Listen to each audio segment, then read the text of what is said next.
on the beat.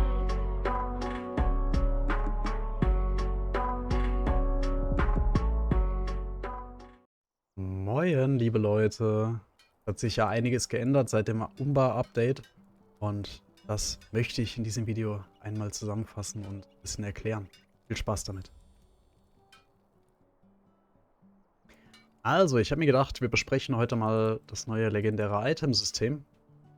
Ich habe mir hier schon mal zwei alte legendäre Items zurechtgelegt. Das ist sind meine ehemaligen Tank-Items für den Hauptmann.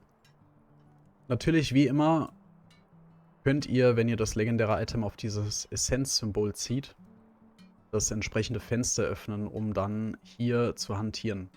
SSG möchte das, hat es bereits angepasst, das heißt, ihr habt auf einem Fenster schon mehr Filigranmuster als vor dem Update, aber die möchten das noch insofern anpassen, dass man entweder dieses Fenster ziehen kann oder anderweitig irgendwie vergrößern kann, dass man also alles auf einen Blick haben könnte. So zumindest die Ansprache von SSG. Wir sind gespannt. Wir sehen jetzt hier, bevor wir hier in die Materie reingehen, das Item-Level ist 495. Das heißt, wenn wir schauen, ich habe das noch nicht upgraded. Es kann sein, wenn ihr jetzt nicht Stufe 140 setzt, sondern niedriger, dass das natürlich noch niedriger ist, das Item-Level. Um das also upgraden zu können, braucht ihr einen legendären Gegenstandsschmied.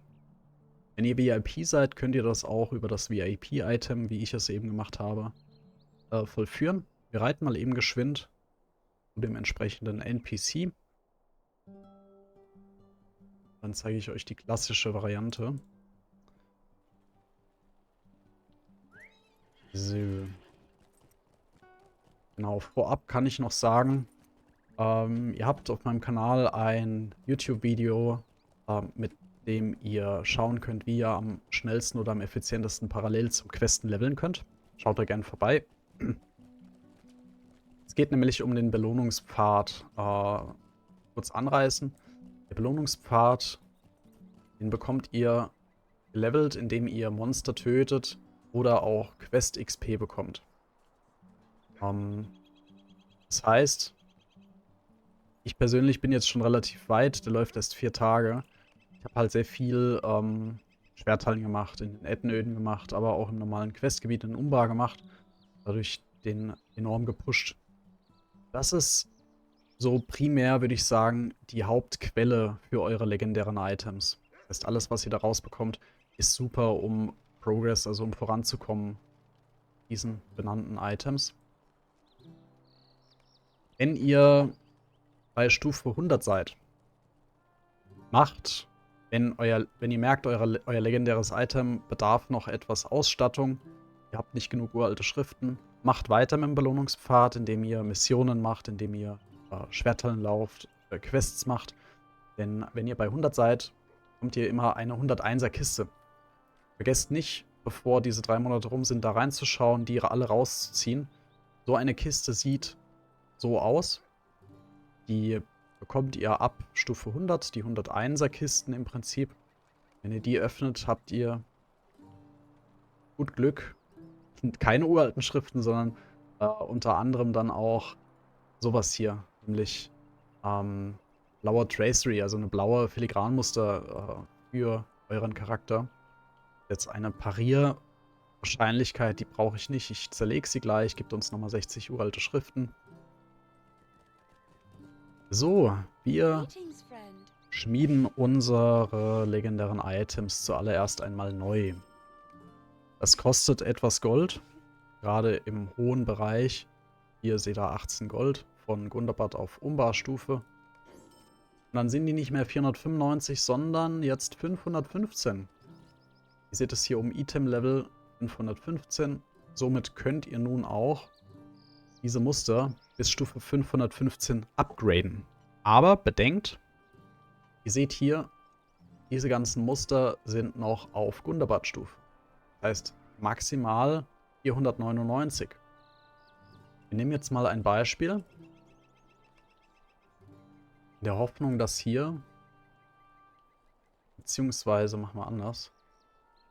Wir nehmen uns hier, ich habe die aufgehoben, genau, so ein blaues raus, in der Hoffnung, dass hier at the 4 Healing, okay. Das ist jetzt nicht so stark. Mal eben, ob ich das von Gundabad noch drauf habe. At the 4 Healing. Der hier.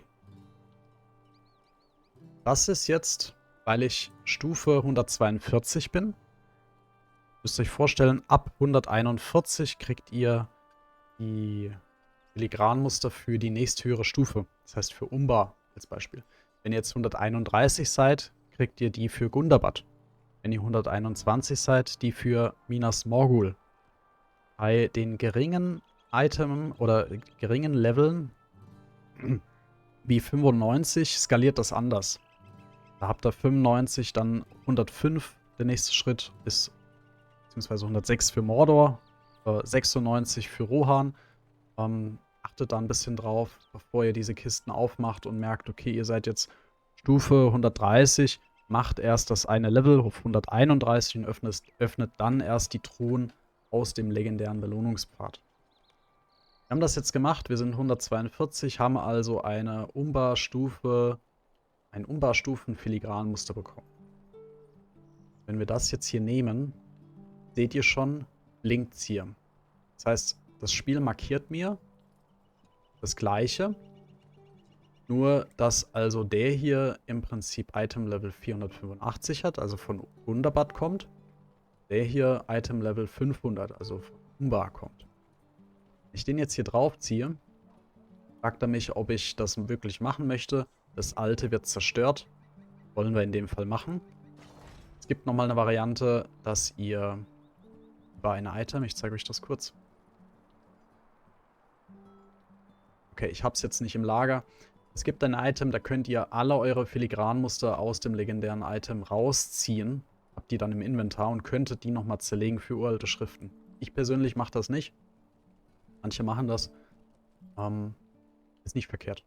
Ihr habt jetzt gesehen, nachdem ich im Prinzip die getauscht habe, hat sich die Stufe erhöht. Das heißt, ich kann dieses Muster upgraden bis 515. Und, wenn ihr aufgepasst habt, es hat sich auch die Voraussetzung, also die Startstufe geändert. Das Ding war, ich denke mal, bei 485. Hab also somit einige Stufen übersprungen, ohne dass ich etwas machen musste dafür. Hat sich auf 500 geändert. Normalerweise hätte ich jetzt hingehen müssen und diese Gundabad Besserungsrunen draufziehen müssen, dass ich auf 500 komme. Ich kann das mal eben hier praktizieren. Das heißt eine +3er. Das ist auch eine Änderung. Blau gibt +3, Lila +2 und Gelb +1. Es gibt nochmal goldene, die geben +4. Wenn ihr das macht, müsst ihr ein bisschen nachrechnen. 6 mal 2 sind 12. Wir haben wir haben 11 Punkte. Gut, dass ich das als Beispiel zeigen kann. Also nehme ich nicht 6, sondern 5. Sind dann bei 498. Und nehmen dann noch einen 1er. Bin bei 499. Das heißt, ich habe einen Haufen Aufwand hier mit diesen alten Mustern, um auf 499 zu kommen. Kann anstelle dessen natürlich die neue Stufe an Muster direkt draufziehen und bin dann schon auf der neuen Stufe. Wenn ihr mit dem Belohnungspfad nicht so schnell seid, ist das nicht schlimm. Schaut, ob ihr uralte Schriften frei habt. Die kriegt ihr angezeigt, wenn ihr B drückt in eurem Geldbeutel. Jetzt mal, es müsste relativ weit unten sein. Da sind wir. Uralte Schriften. 10.000 Maximum. Wenn ihr davon übrig habt, könnt ihr in Bruchtal. Wenn ihr das nicht schon kennt, ich zeige es euch kurz bei dem NPC in Bruchtal. Für uralte Schriften, das ist die Währung für eure legendären Items. Die neuen schon ertauschen. Ja, ich persönlich habe hier eine Tasche. Da gehen Essenzen rein und es gehen legendäre Muster rein, aber auch Verbesserungsrunen. Wenn ihr mehrere Chars habt, ist das ungemein von Vorteil. Gerade wenn ihr ein kleines Inventar habt.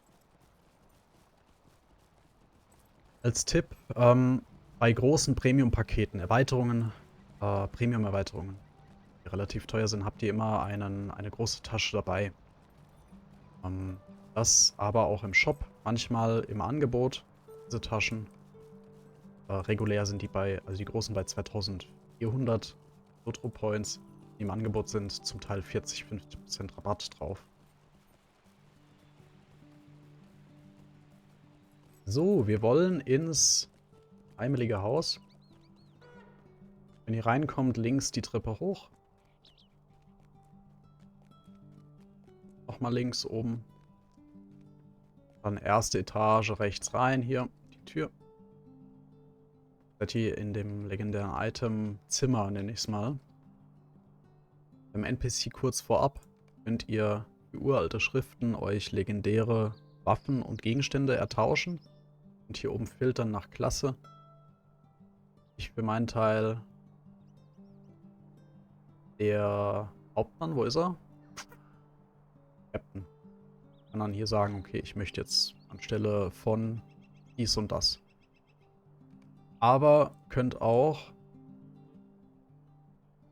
Verbesserungsrunen ertauschen. Für 141 die aktuelle Umbaustufe nur noch +1. Früher waren hier auch andere noch drin, die lilanen. Jetzt also nur die niedrigste für 150 uralte Schriften. Das ist relativ teuer, würde ich nicht empfehlen. Hier ist die vorhin benannte Rolle. Mit dieser Rolle könnt ihr alle eure Muster von den legendären Items entfernen und dann zerlegen, wenn ihr sie nicht mehr braucht. Nun aber zu der Sache mit den Mustern. Wenn ihr, wie vorhin angesprochen, mit dem Belohnungspfad noch nicht so weit seid oder so schnell Fortschritt macht dort drin, könntet ihr, wenn ihr uralte Schriften noch frei habt, durch beispielsweise sehr alte legendäre Items, die ihr zerlegen konntet früher, über das alte legendäre Itemfenster hier. Habt da unten einen Button gehabt mit Zerlegen.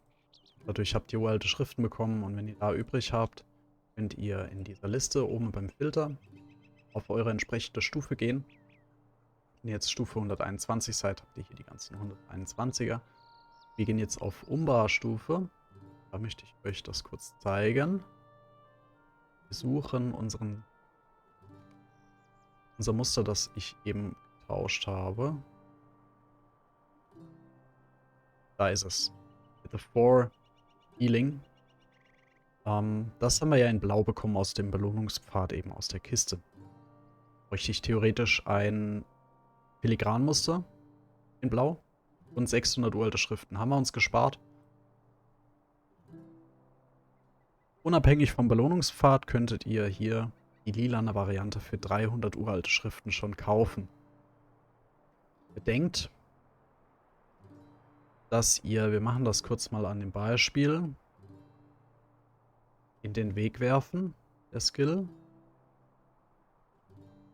Nehmen wir mal in lila. Dann öffnen wir uns das Item, wo das drauf ist. Da ist es. Habe ich in blau. Aber auf Gundabad. Jetzt die nächsthöhere Stufe betrachte, also 15er Stufe, ihr seht jetzt nochmal die Zahl oben links in diesem Icon. Lila natürlich nur 9% auf Damage-Reduzierung für mein Team. Hier habe ich 10% Damage-Reduzierung. Das heißt, mit den alten Gundabad 14er Stufe Mustern habe ich, wenn ich mit der Farbe höher komme, natürlich den aktiven Wert, also diesen oberen Wert habe ich höher. Habe aber gleichzeitig den passiven Wert bei der neuen Musterstufe, Stufe 15, höher. Jetzt gucken 2760 physische Mitigation, also physische Reduzierung des Schadens. Und auf dem alten habe ich 2389 physische Reduzierung des Schadens. Da muss ich mir also überlegen, möchte ich den Skill, möchte ich bei dem Skill 1% weniger Damage-Reduzierung für meine Gruppe haben? In dem Fall Wahrscheinlich eher nicht. Wenn ich aber eine Klasse spiele und merke, den Skill nutze ich kaum, nehme ich lieber diesen passiven Wert mit. Das heißt, dann tausche ich das aus, weil ich dadurch höher komme. Wir können das kurz mal machen. Wir sehen hier 485. 500. Haben wir getauscht und wir haben eine höhere physische Reduzierung. Dafür aber müssten wir einbußen 1% auf den Skill Damage, Skill-Reduzierung, Schadensreduzierung, wie auch immer, was es auch immer ist. Hier Make Haste Duration, das ist mein Sprint. Wie lang der geht. Plus 10 habe ich auf lila, auf blau. Würde ich ihn auf lila nehmen, habe ich hier weniger, wahrscheinlich plus 9 Laufzeitreduzierung. Dafür mehr Vitalität. Muss ich halt abwägen, okay, möchte ich lieber das oder das? Bei den Worten des Handwerks kann ich es immer empfehlen, abzugraden auf die nächsthöhere Item-Level-Stufe. Schauen. Hier haben wir die stattliche Rüstung drauf. Wir gucken in lila die stattliche Rüstung.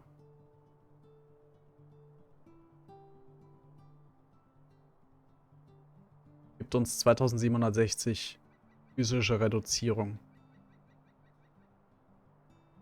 Hier 2979. Wir probieren das eben mal. Interessiert mich gerade selbst, ob sich das lohnt.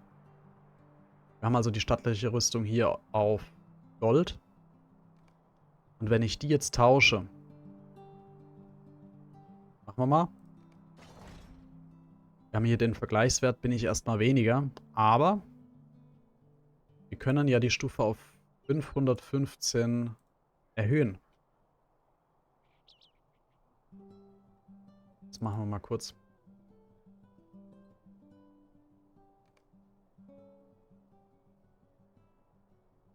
So. Ich nehme hier immer einen weniger. Dadurch komme ich nie über den Maximalwert. Wir nehmen einen plus 3er. Bei 515. Und wer hätte es geahnt? Es lohnt sich. Also, wenn ihr Worte des Handwerks tauscht, alt Gold auf neu lila, seid ihr mit dem Passivwert höher. Habt trotzdem noch das Set-Boni. Also wenn ich jetzt den zweiten lilanen ertauschen würde, komme ich wieder mein Set mit den 1,5% auf taktische Reduzierung. Ich drehe das eben mal. So. Gleiches Spiel. Zack. Okay, das verwirrt mich gerade. Normalerweise müsste das funktionieren. Okay, ich muss es einmal ausrüsten. Und jetzt geht's. Steht zwar noch 1 von 4, das ist eine Anzeigebug, aber der Wert hier unten, dieses Set-Boni, ist nun grün. Könnt ihr also ohne schlechtes Gewissen eure golden alten tauschen gegen lilane neue.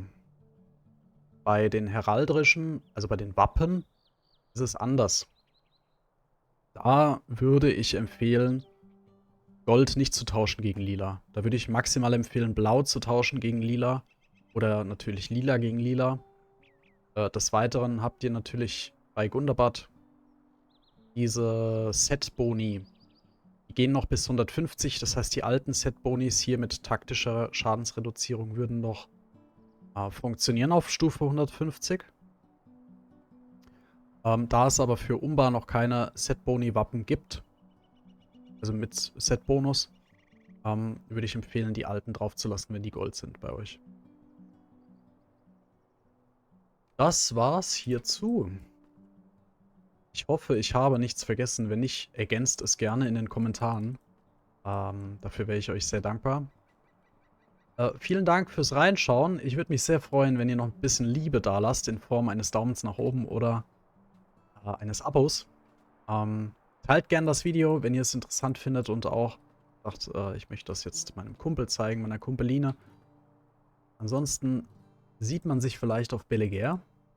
Macht das gut und bis zum nächsten Stream oder YouTube-Video.